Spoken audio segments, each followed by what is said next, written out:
ও sir, বলছি সেই জন্ম থেকে দেখে যাচ্ছি আরসিবি হেরেই যাচ্ছে, আরসিবি জিততেই পারছে না।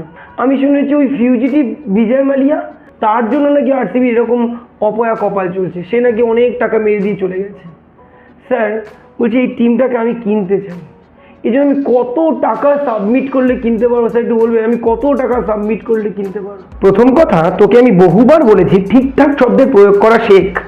ডিপোজিট আর সাবমিট দুটো কমপ্লিটলি আলাদা শব্দ। হ্যাঁ, তোমাদেরও বলি, হয়তো অনেকেই জানো না, হয়তো একসাথে ব্যবহার করে ফেলো। ডিপোজিট মানে কোনো কিছু টাকা জমা খেতে হয়, আর সাবমিট যে কোনো ডকুমেন্টস বা অন্যান্য কিছু জমা দিই আমরা, সেই অর্থে আমরা সাবমিট ইউজ করি। তাহলে ডিপোজিট মানে টাকা জমা দেওয়া, আর সাবমিটটা যে কোনো কিছু জমা দেওয়া, বিশেষ করে ডকুমেন্ট, এই সমস্ত ক্ষেত্রে আমরা ব্যবহার করি। ও আচ্ছা, তাহলে আমাকে তো এবার সমস্ত ডকুমেন্টস তৈরি করতে হবে, সেগুলো তো আমাকে সাবমিট করতে হবে।